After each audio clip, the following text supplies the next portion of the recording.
മക്കളെ അടുത്തൊരു ക്വസ്റ്റ്യൻ നമുക്ക് നോക്കാം. അടുത്ത ക്വസ്റ്റ്യൻ എന്താണ്? Given below are 2 statements boiling point of alcohol.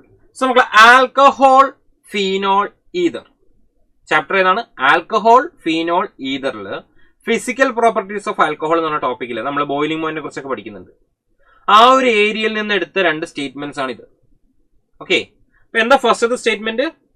The boiling point of alcohols and phenols increases with increase in carbon atoms, number of carbon atoms. So മക്കളെ നിങ്ങൾക്ക് അറിയാം boiling point. Okay, നമ്മൾ എന്താണ് പഠിച്ചിട്ടുള്ളത്? Boiling point is directly proportional to molecular weight. Boiling point എന്ന് പറയുന്നത് molecular വെയിറ്റിന് directly proportional ആണ്. അങ്ങനെയാണെങ്കിൽ കാർബണിന്റെ എണ്ണം കൂടുമ്പോൾ ബോയിലിംഗ് പോയിന്റ് കൂടൂലേ? യെസ്, സ്റ്റേറ്റ്മെന്റ് 1 ശരിയാണ്.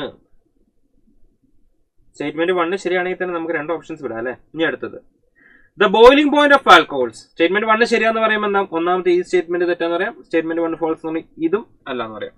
ബാക്കി 2 ഓപ്ഷൻ നമുക്കുള്ളൂ. ഓക്കെ, സോ മക്കളെ അടുത്ത് നോക്ക്.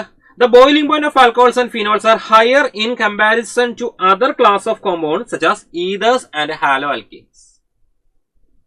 അപ്പൊ നിങ്ങൾക്കറിയാം ആൽക്കഹോൾസിന്റെയും ഫിനോൾസിന്റെയും കേസിൽ എന്തുണ്ട്? ഹൈഡ്രജൻ ബോണ്ടിങ് ഉണ്ട്. അതായത് in case of alcohols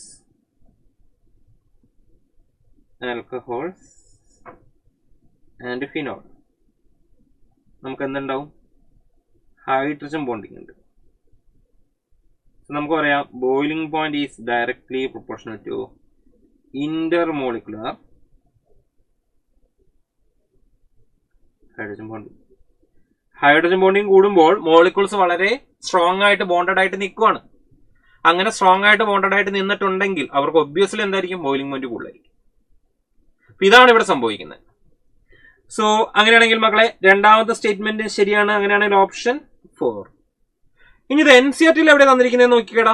boiling point എന്ന് പറഞ്ഞിട്ടുള്ള ടോപ്പിക്കിൽ കണ്ടോ? ബോയിലിംഗ് പോയിന്റ് എന്ന് പറഞ്ഞിട്ടുള്ള ടോപ്പിക്കിലാണ് എക്സാക്ട്ലി ഇത് നമുക്ക് തന്നിട്ടുള്ളത്. എന്താ പറഞ്ഞിരിക്കുന്നത്?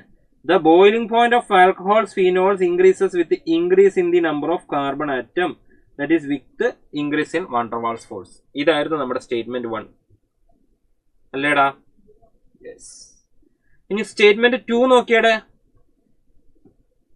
It is interesting to note that boiling point of alcohol phenol are higher in comparison to other class of compounds, namely hydrocarbons, ethers, haloalkenes and haloarenes of comparable molecular mass.